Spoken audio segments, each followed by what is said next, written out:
News Channel 25 Night Beat. Structures, homes, buildings in the city of West have just imploded because of this. Man, pretty amazing. 10 years ago, we saw that. The gang's back together, the old team here. We have Bruce Geetson, who was the anchor back then, Ann Harder, who still does a lot here on 25 ABC, and of course, I'm Matt Hines. And we went through a night then, didn't we? We did indeed. It was one of those breaking news nights you never forget. It was one that we ended up on the air all night long. Not to make it about us, but it was one of those things where everyone wanted to know what was happening, what was this, what caused this massive destruction. Totally unexpected to happen. I remember we'd all gone on our dinner break after the 6 o'clock news and was coming back to the station, normal pace, and my wife called and said, I think there was an earthquake here. And I said, we don't have earthquakes. And she said, well, one of my friends was eating at a restaurant in Hillsboro and the chandelier started shaking. So something happened. I said, well, let me call the newsroom. And I called our producer, Chelsea, in the newsroom. And the scanners in the background were going like crazy. And she was screaming into the phone, where are you? There's been a big explosion. And I said, I'm 5 minutes away. Let's get everybody in, start calling people in. And that was, I think, about 7:45.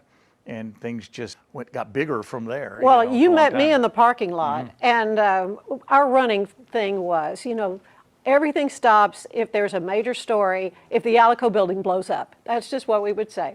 And so you come in and go, there's been an explosion. I said, you're kidding. Right? It was the Alico, right?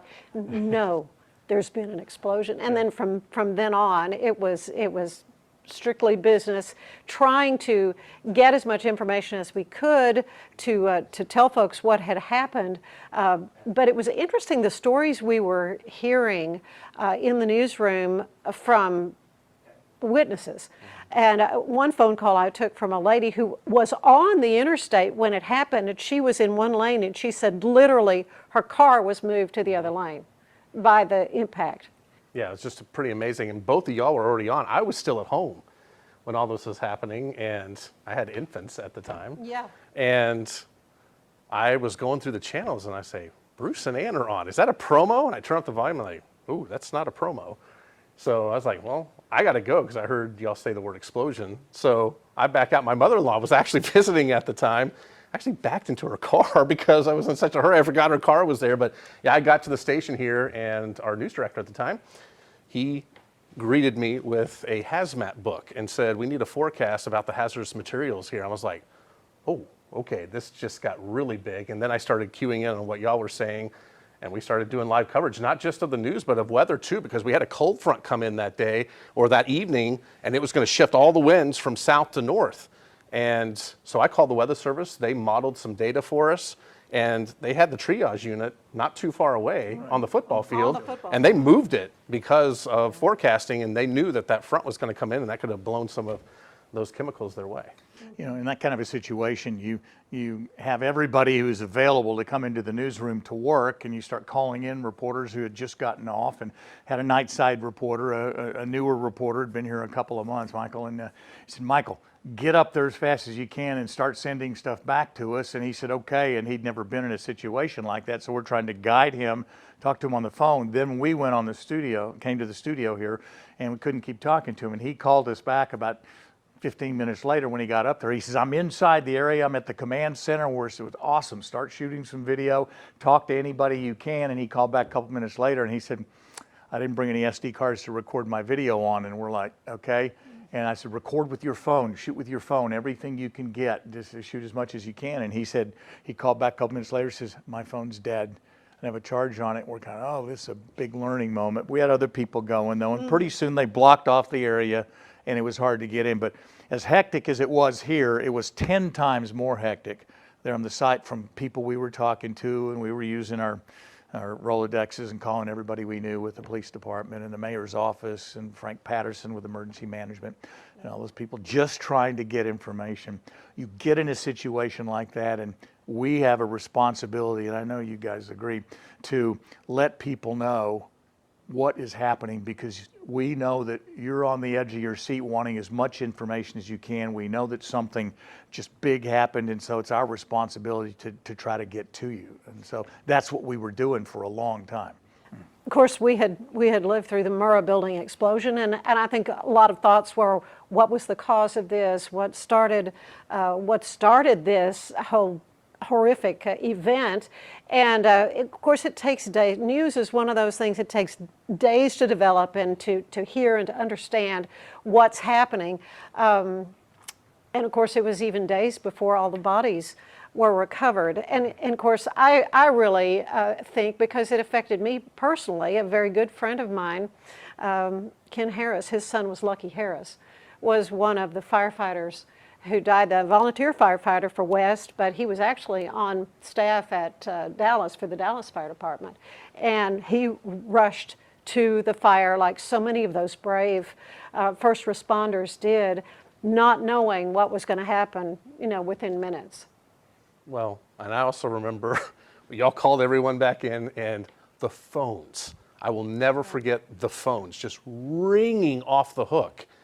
And it was Germany, Australia, England. I'm talking all over the world. It captured not only everyone here in Texas, all the Dallas stations were covered, Austin and Houston, they all brought their helicopters in and everything, but it gripped the world. So I'm answering phones. They're like, hey, can you be live with this? I'm like, well, I don't know exactly what happened. So I was pulling reporters, talk to them and say what you know and talk to them. So again, it was a world event. Everyone was watching us at that point in time. Just a hunger for information, as we all had that same hunger to try to get to the bottom of what had happened. Of course, the citizen journalist, really played a role in this as well, when we began to get the video that folks had been able to take on their phones. And that was still in its infancy at the time. We Very didn't have much all- at the beginning stage. Because it happened about 7:45 at night. 7:40, I think, was the first explosion. We went on the air about 8:10 and just stayed on and stayed on. But, we're having to manage the incoming calls and make outgoing calls to try to get more information and find out. There were lots of rumors going around. At one point, they said 60 to 70 people may have been killed. And we're like, oh, my goodness, West is not a big city. And so we feel for those families and all the people who were up there. And then we started hearing more. But I don't think it was until a day or two later when we actually got accurate counts on it. But it's just the sadness there, and being respectful and empathetic as well, because they can't imagine. Those guys were heroes going and trying to put out the fire, knowing the danger there. And then, of course, the explosion. And every building on the east side of I-35, we were told, had some damage. The school building close to it was picked up and moved 4 feet. The shockwave just the shock And moved it. The only building they could find to do the media updates the next day was the auction barn just on the west side of I-35. That was the only one they deemed safe enough to hold by that time what were 100, 150 media from all over Texas and New York and Los Angeles. I mean, it was a national story. Yeah, I think there was a press conference at midnight that night, that first night. And again, we were hungry for anything they could officially tell us. But as you can see, it was at night. And it was the next day when we began to see the images of the destruction, the homes that were obliterated. I remember that apartment building that was very near. It was just totally blown out. Of course, the West Rest Haven, the nursing home, and getting those folks to safety. And just the massive number of injuries. And then the whole aspect of the story of getting those folks to care, because there were hospitals that were in play, from Dallas Parkland to John Petersmith in Fort Worth, Temple, Scott and White, and of course both the Waco hospitals were taking in injured, a lot of glass injuries. Folks would go to the window, oh, there's a fire, and then the explosion just sent glass right into their faces. Because it wasn't immediate. You could see the explosion, Right. but it took a while for the compression to get to where you were 100 or 500 yards away or half a mile away. Yeah, the People whole on the physics south- of that, yeah. People on the south side of Dallas felt it. Our wind was from the south that day, so I didn't feel anything here. Right. And you said Dana was up in Hillsboro, correct? Yeah, her friend of Her hers friend- was. friend A friend of was, hers. yeah. So that was the main concussion went north. Right. If we would have had a north wind already, that would have all come down toward Waco. Good point. So that would have all Well, been down but I-35. windows blown out Yeah. as far away as Axtell, and Yeah. I mean miles Yeah. away. So the impact was what, like how many 2 tons of No. dynamite? Just an amazing amount of of explosion power. And we didn't know exactly what fertilizers were in there, what chemicals were all in Exactly. there. So that's why it was, Yeah. okay, what is there going to be a chemical cloud that's going to start going anywhere? That was a big safety where you concern. That come would have into really play. broadened Right. everything. Right, right. And well, because our first concern is public safety, is, you know, the people immediately that night, you know, what kind of danger were they facing? As the days went on, though, and the aftermath and just the way Central Texas, who they always do, they come to the aid. And the folks in West that showed such courage and grit and rebuilding their community. I remember one of my favorite pictures of us is that we all have our little T-shirts that say "God bless West," and West really did step up for something as horrific as this to happen. That community really gained a lot of respect, I think, from a lot of people. Another aspect of that, remember a little Parker Pujovsky? The little son of one of the firefighters who died, Joey Pujovsky, and they raised money to rebuild a park. And that was one of my favorite stories in the aftermath, was the dedication of that little play park. Thanks to him, and they held a hot dog dinner and raised $83,000 at a hot dog dinner. So that just showed the compassion that Central Texas had, and really the world, for what happened at West. You know, and all the officials up there, Tommy Muska, the mayor, and they'd never been through anything like this before, and so they were flying the plane while they were building it, so to speak, to use an old term, but they're trying to figure out what to do, where to find people. Some people were on search and rescue, some people were on medical attention. I remember in my 33 years in broadcasting, that is the only time I ever did a live interview on TV at 3 o'clock in the morning. Yeah. And that was with Marty Crawford, the school superintendent, because I saw him on CNN at 2:50. And I said, well, if he's still up, I don't want to wait, but if he's still up, I'm going to call him. And so I called him, and he did a live interview with us at 3 o'clock in the morning and talked about the damage to the school, what they've seen. That was someone on the scene who was authorized to talk, and so that was valuable information even at that time of the morning at 3 o'clock. And so, and I complimented, after all this was over, the local officials, because they gave preference on coverage to the local outlets, to the local stations, because, and Tommy Muska told me, he says, because we know you're going to be here. You're not going to be out of here in 3 or 4 days like a lot of the national media, and you care about our people, and we care about you, and we want our people to be informed. So we were really a tool for them to get their messages out, and we're happy to do that, because again, we had the responsibility of conveying correct information to the viewers who were tuning in. All right.